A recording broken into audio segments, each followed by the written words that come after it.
I think we are okay. Okay, so welcome to this week's Self-Love Sunday chat. And before we dive into, if you're here live, please say hello. If you're watching the replay, please say replay.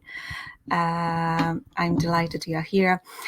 Before we dive into, our topic for today, which is being more present in our lives, just I want to share the good news. So I'll be hosting a three-day online or Facebook self-love retreat. I kind of decided to break free from the word challenge. Facebook challenge doesn't really reflect what we are doing together anyway. So this time it's going to be self-love retreat. We will be starting on the 1st of February. St. Bridget's Day or the Imbolc. So this beautiful moment when the first signs of spring start to appear. Although it seems that the world is still, deeply asleep, but the first signs are already there. So we will use this beautiful energy to slow down, to reconnect ourselves, to go inward, and as always, to fall back in love with our body, with our mind, with our heart, with our soul, and with our life. So I hope you can feel a bit of spring, coming. I have my little flowers here. Just bought them yesterday. Morning, Tara. Good to see you here. So let me know whether spring is in the air for you or you can't feel it yet. But anyway, be sure to join us for the self-love retreat. The link is above this video. You can sign up. There will be plenty of breathing and relaxing and journaling and some creative art, of course. So a real, treat for your heart and soul. Hi, Jan. Good to see you here. All right, so let's talk a bit about being present, or even how we are not present so often in our lives. So, let's talk about how we get lost in the busyness of everyday life, how we get lost in the chatter of our thoughts, how we get flooded by our emotions, often to the point that we completely lose touch with the present moment. Tara says that it really feels like spring. Yes, yeah, it does to me as well. And as soon as we lose touch with the present moment, we lose touch with ourselves, yes, with our body, with our heart, with our soul, and we also lose touch with the bigger perspective, with the world around, and with all the resources that are available in us, and with all the help and support that is available around us. So as a result, we often, end up like this hamster on the wheel, yes, going round and round in circles, and feeling very disconnected, feeling very lonely, and not even aware that there are solutions, that there are things that we can do to start feeling better. So I want to tell you a little story first, and this is a story about this is a story I read somewhere online, and I couldn't find it right now, so I can't even give credentials to the author. But I think the story beautifully illustrates what we are talking about today. So I'm going to tell it anyway. So this is a story about a little boy that had real difficulty with living in the moment. So he was quite impatient and never satisfied with where he was right now. When he was at school, he was really thinking about going back home and playing in the garden. When he was playing in the garden, he was thinking about summer vacations. In general, he was like spending his days daydreaming, thinking about a better place to be in than the place he was in right now. And as the story goes, like the little boy goes to the forest and he falls asleep, and there's this a beautiful fairy, like a good fairy appearing. Um, Although I'm not sure if it was like really good in this fairy tale, but anyway, a fairy appears, and a fairy has a magic toy for the boy. So this is like a magic ball, a little ball with the hole inside, and there's a golden thread dangling out of the hole. And the magic is that if you pull the thread, 1 hour can pass in a second. If you pull it a bit harder, then a whole week can pass in a few hours. And of course, if you pull it really, really hard, then a whole year or a few years can pass in a few moments. So the boy is a bit intrigued by this toy, but doesn't pay much attention to it really, and goes about his life. But then a few days later, when he's sitting at school and he's really bored, he decides to pull the string. And the moment he pulls it, he finds himself like playing in the garden in the afternoon. Yes, but unfortunately, like the rain comes, so he needs to pull the string, looking for a better weather.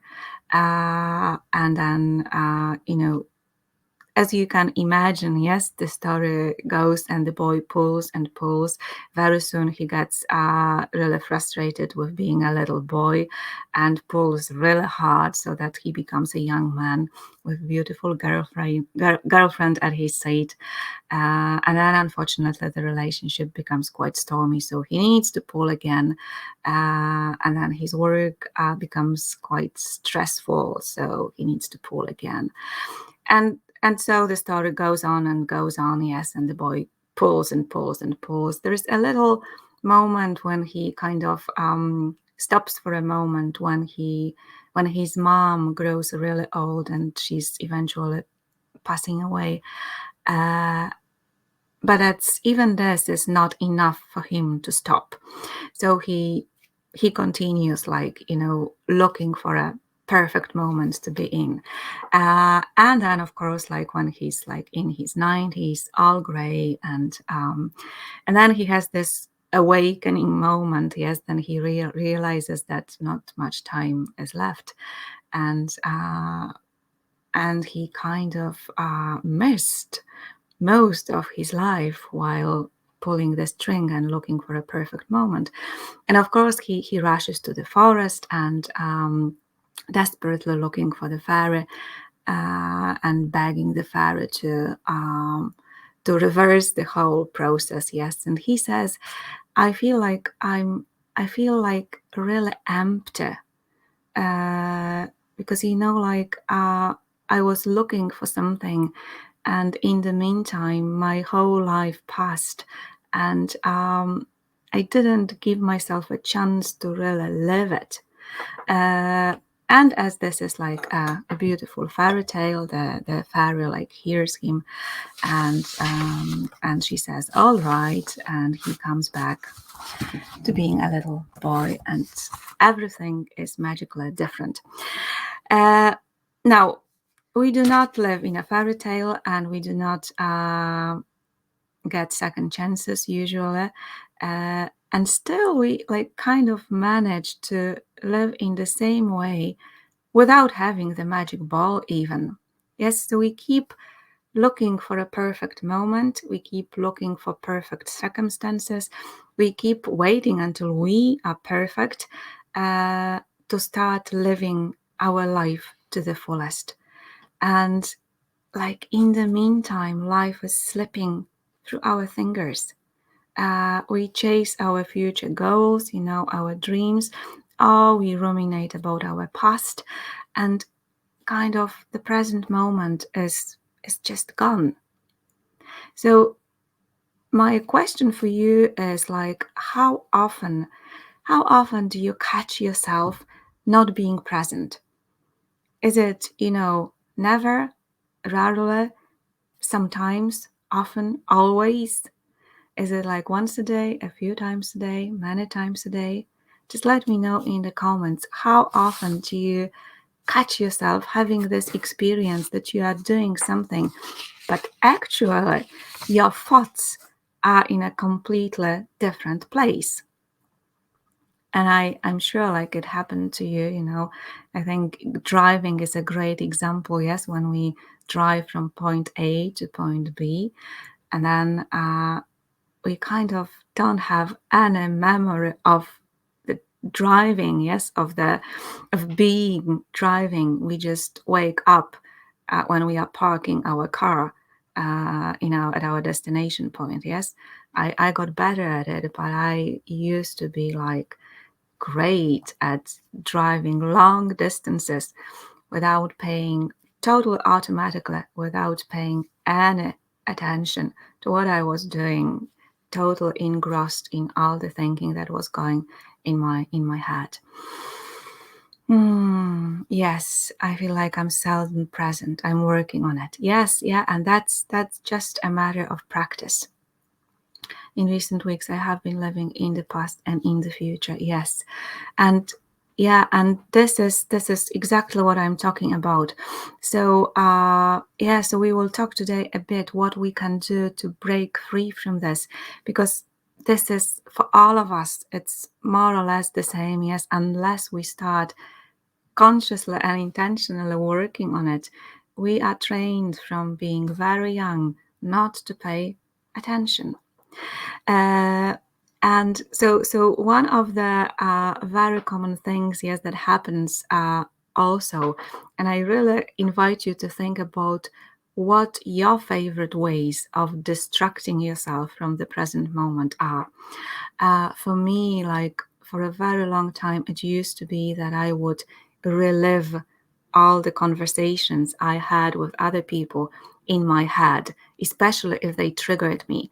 Yes, so I could go for hours about what I said, what the other person said, what I should have said, what I didn't say, why it was so stupid not to say it, and all this stuff. Or I could plan the conversations, the future conversations. Yes, so what I will say, what the other person will say, how I will reply, and like a whole scenario of a conversation that never happened. Never happened, of course, because no matter how much you plan, you can't really control what the other person will say. So that's kind of futile from the start.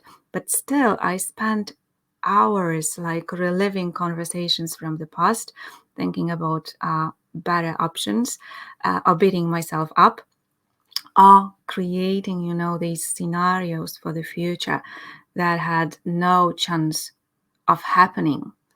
And then we all have our favorite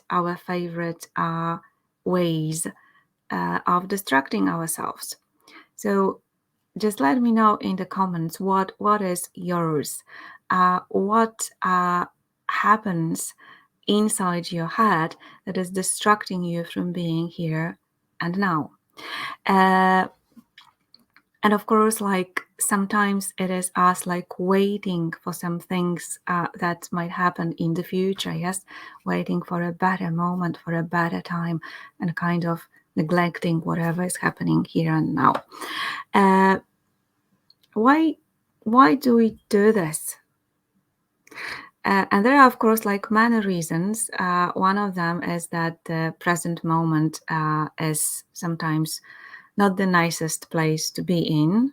You might be having some emotions that are not so nice, and you try to run away and hide. And past the future are very good hiding places for us. So that's what we very often do. And at other times, it feels like we have other priorities than being here and now. I'm an expert at beating myself up and then feeling I have to apologize to others. Yes, exactly. And this is something that I just mentioned. Yes, if this is happening, this means that it's very difficult for you to be okay with emotions, with the difficult emotions that are coming up. And then it's the skill here is to learn how to embrace your emotions and how to be with this discomfort before, uh, sometimes it's even instead, going and doing something about it just to feel better. Okay, but coming back to how we distract ourselves. So sometimes it feels like we have other priorities, and it seems a little absurd. But I hope you can recognize this.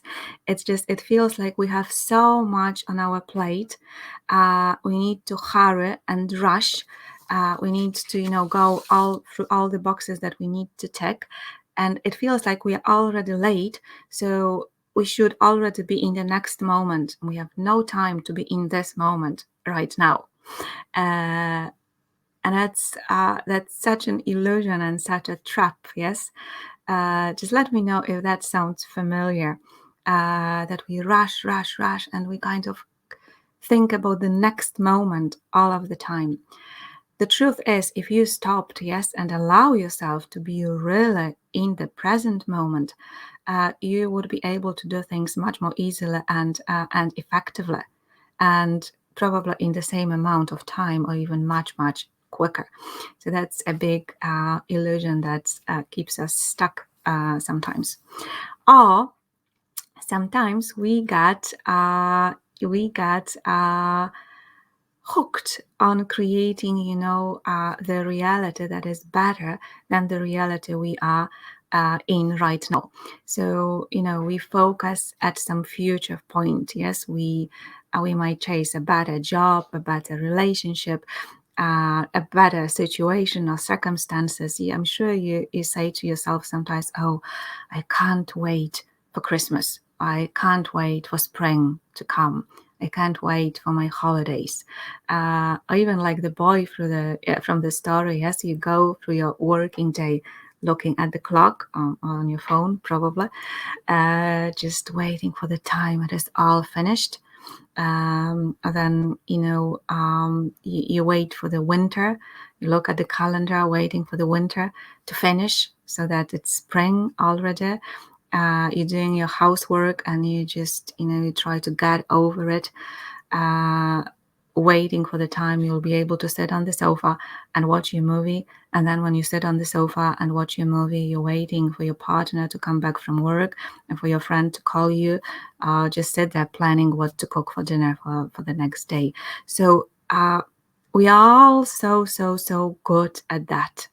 We are kind of trained. Our brains, our minds are trained how to do that. And another thing is, of course, like that we had got hooked on the past. And we're not even going into this here today because it's just a whole different topic. Yes, we can spend years like ruminating over what happened in the past, thinking about holding on to our resentments, regrets, hurt from the past. So this is like a totally different story. Whoa, something is happening on the street. My dog does this. It's like she very seldom barks. Must be really, really upset. Lana, it's okay. It's okay, baby.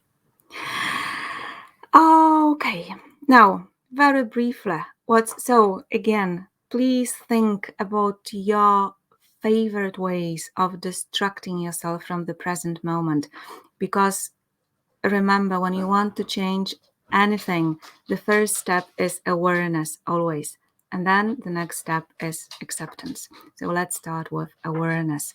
Just make sure you catch yourself and you kind of get to know your favorite ways of not being here and now. And of course, like there is a huge price we pay for it. Yes. So like for the boy in the story, the most obvious one is that we end up feeling really empty, feeling that we just go through the motions and life is like slipping through our fingers somewhere in between the lines. But then, of course, like there is anxiety, which is rising when we think too much about the future. There is quite often depression that is coming up when we are stuck too much in the past. There is stress, there is overwhelm, there is feeling of being stuck. There is burnt out, which is a big one here. So generally, our well-being is affected, our physical health is affected, but the most or the worst thing for me, I believe, is this feeling of disconnection. So if you are not connected, to what's happening really for your body, what's happening for your heart, for your soul, it's very difficult for you to connect to others as well.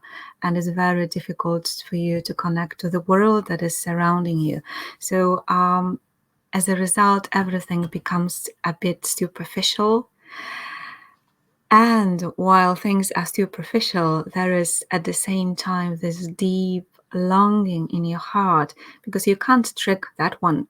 There is the deep longing, the constant nagging in your heart or in your soul, because you know that there is more to life, and you know that you can live in a better way. And deep inside, you always know that you're missing something. Okay, so let me know if that sounds familiar to you. It's so good to see, because sometimes we listen to chats like this, and we know, yes, this is what's happening in my life, but we kind of think that it's only for us, that other people do not have any issues with that.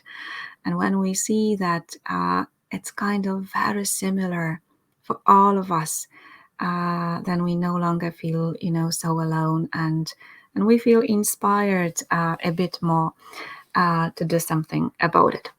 So today, like, I want to give you just a little glimpse what it might feel like to be more present, and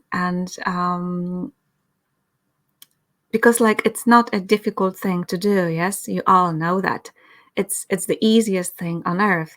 The difficulty is to remember to do it. The difficulty is to retrain your brain that has been trained to do completely opposite thing for a very long time, to retrain it to actually pay attention to what's happening here and now. And of course, it requires a bit of dedication, a bit of practice, and a bit of patience. But it's totally doable, and the rewards are really sweet. So I want to invite you, like, for a very short practice. We'll take just 5 minutes or so.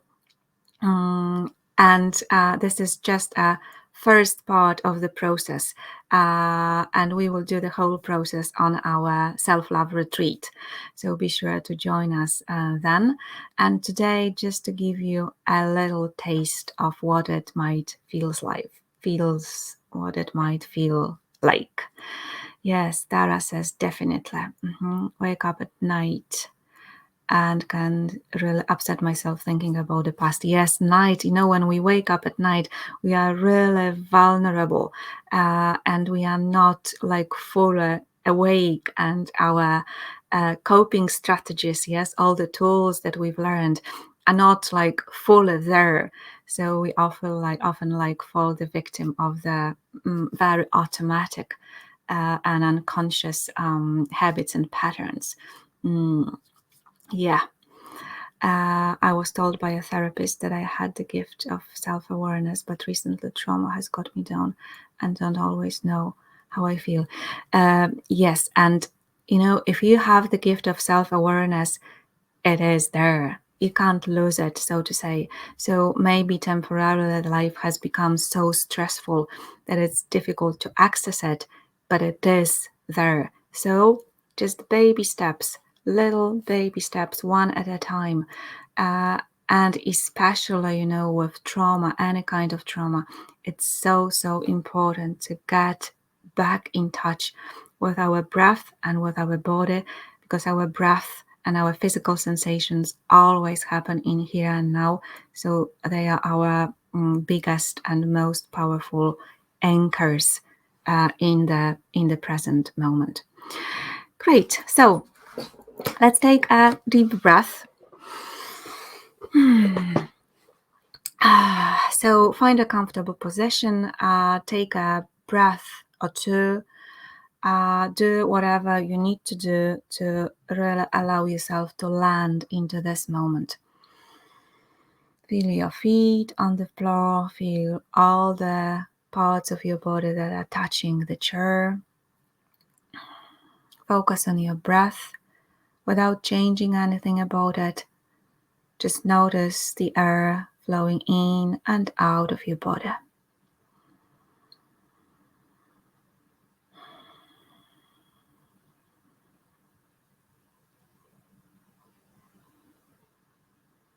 And today I would like you to focus your attention on the sounds, on all the sounds that you can hear right here in this very moment. So you can hear the sound of my voice, of course, but there are probably plenty of other sounds coming from all around you.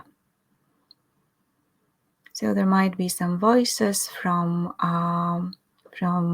other rooms, or maybe some things happening outside. Maybe there is cars passing on the street. Maybe there is some wind outside your window. Maybe there is a little humming of the laptop or computer if you're watching me on the laptop. Just let's take a moment so that you can really focus your attention on all the different sounds that surround you.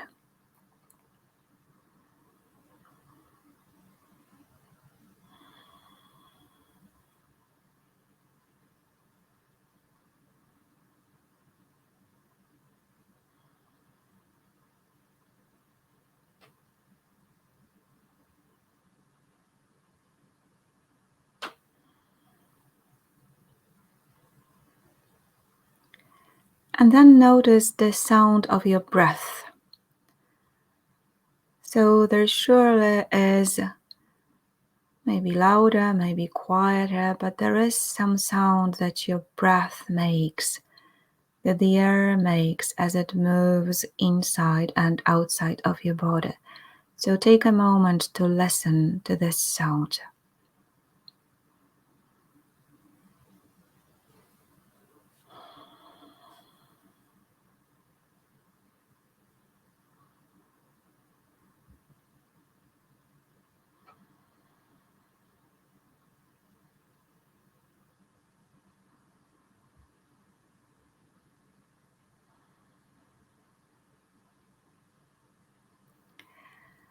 And then become, or allow your voice to become a part, an integral part of all the other sounds that are surrounding you.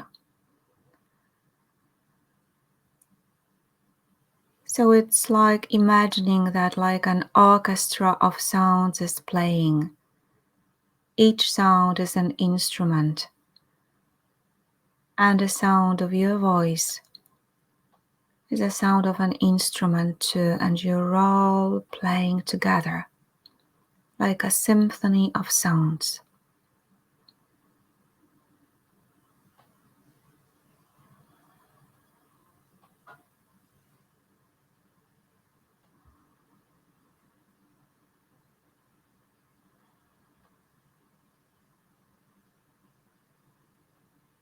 That's right. And now I would like to invite you to look for the silence. Like all of these sounds are happening in the silence. There is silence surrounding every and each of these sounds. So just notice the silence now. The silence in between all the sounds.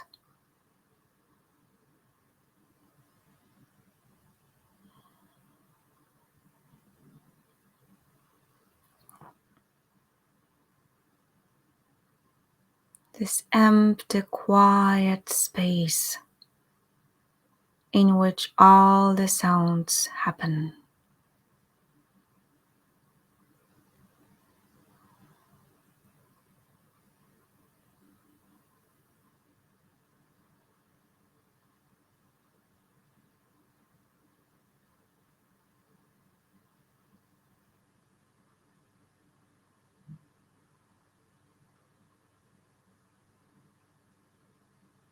And for the next few moments, I would like you to practice switching or shifting from paying attention to the sounds to paying attention to the silence.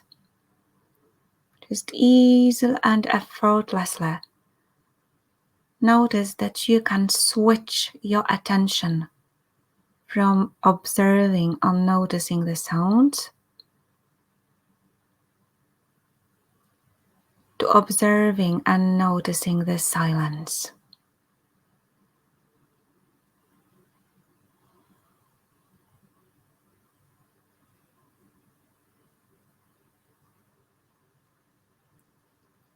And sometimes it's easiest to start with your breath. So for a moment, just notice the sound of your breath.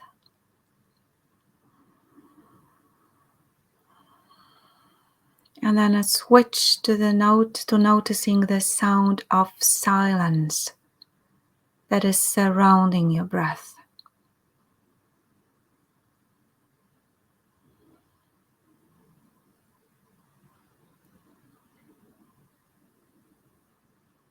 That's right. Easily, effortlessly. One more time. Choose one sound to focus on.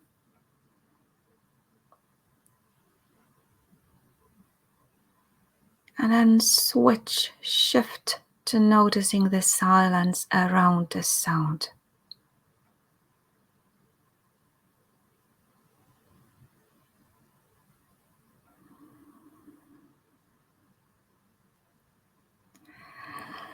And then take a moment to come back, a bigger breath or two.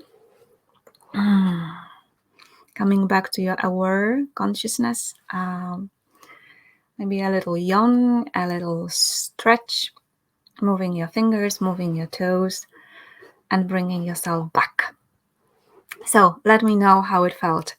Let me know in the comments whether you were able to notice, to observe, to hear the sound of silence that is surrounding all of the sounds. Just give me yes in the comments if you are able to feel it. Sometimes it's not even here, sometimes it's feel it. But it's just the sensation that there is, the sense that there is a silence like enveloping each and every one of all the sounds that you can hear. And as I said, this is just the first part of the process, because we can do the same about, of course, about all the things we can see, but also about all the sensations that we have in our body, all the feelings that we experience, and all the thoughts that are in our head. And the moment you're able to switch from focusing on the thought to focusing on the space in between the thoughts, wow, you have a lot of freedom then to break free from the chatter in your head. Difficult when you're outdoor, as no silence can be obtained. Never true. Never true. Like, there is silence always. All of the sounds happen inside a silence. It's just like a solid object like this, yes? When you zoom in and zoom in and zoom in, it consists mainly of an empty space. Yes, if you focus on of an atom that all the substances built of, yes, the atom consists of an empty space mostly. So it's just a matter of retraining our brain or our senses to notice the space in between. So even when you are outside, it's just a matter, you can practice this for a bit, and I'm sure you'll just catch it at some point. There is silence in which all of the sounds are happening. Perfect. So we will dive into the whole process on the self-love retreat, as I said, so that you can start practicing it very practically. For your feelings and for your thoughts, and just to reclaim your freedom of being like here and now, and also just to mention very briefly, what are your anchors in the present moment? So one that we mentioned already is breath. Yes, breath is your biggest ally. Breath is always like in here and now. So even stopping throughout your day for a few short moments, noticing your breath, not doing anything about it, just noticing the fact that you breathe can make a huge difference. I was just talking to a client on one-on-one session on Friday, I believe, and she said that she was listening to one of the pre-recorded meditations that I sent her, and she noticed this phrase that she's a living, breathing being. And for her, like, it resonated so much with her that for her this became an anchor. So now she can remind herself a few times during the day that she is a living, breathing being. And that for her connects her, to here and now, to the present moment, and also takes her out of the story a bit. Yes, can you feel that sometimes when you connect, and it can be like looking at the sky, for example, it can be noticing a flower that you have or in your pot, whatever it is that has the power for you to take you out of your head, take you out of your little bubble that you created for yourself, and connect with the vastness of life that is happening here and now. And we will all go through this during the self-love retreat, so that you can create your own map of things like this, to be able to connect to yourself and to the present moment much, much more. And of course, there is time in nature can be such an anchor like this. Mindful eating or cooking, like my sourdough bread. I didn't do it for years, because the last few years I was off gluten, but so I didn't bake at all. So it feels wonderful to come back to it, to bake a sourdough bread. It requires so much attention and love and tenderness. And really, you need to be very careful how you handle it. There is touch involved, yes. So there is being very observant, with the proofing process. You need to be very observant. Is it ready yet? Or maybe it needs a few more minutes or hours.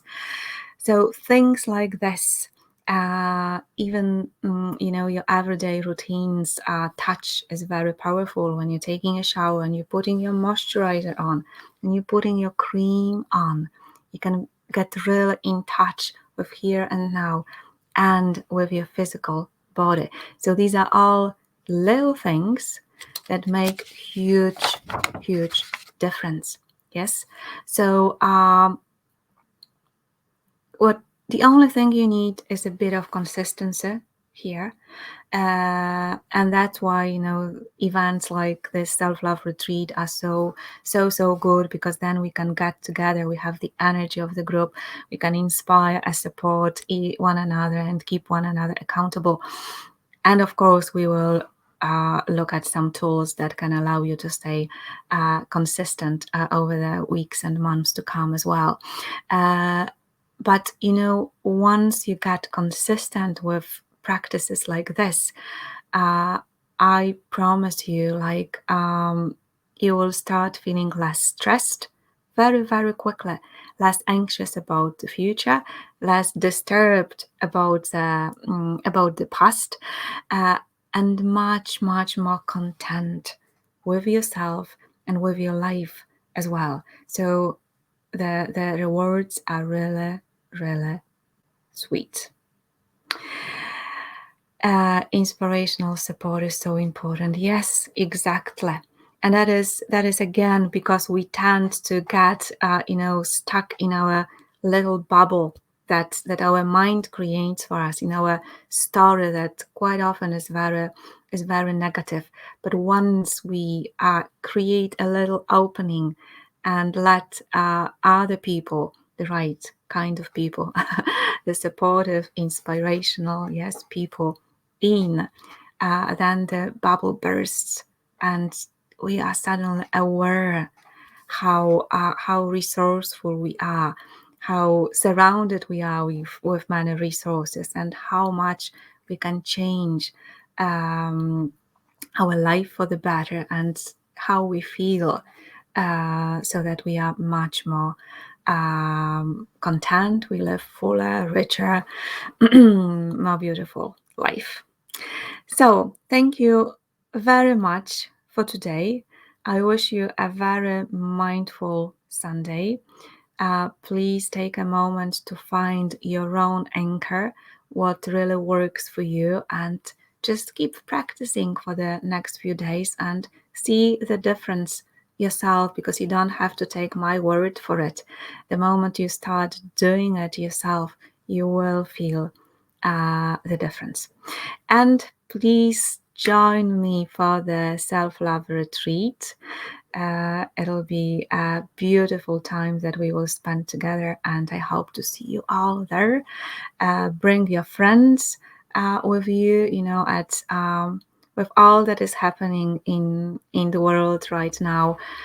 We really, like, each of us needs a space, a safe, supportive, nourishing space when we can replenish our resources, when we can rest, relax, reconnect, so that we are more resilient. So thanks a million for today, and I hope to see you next week. Thanks, Tara. Great to have you here, and thanks, everyone. Bye for now.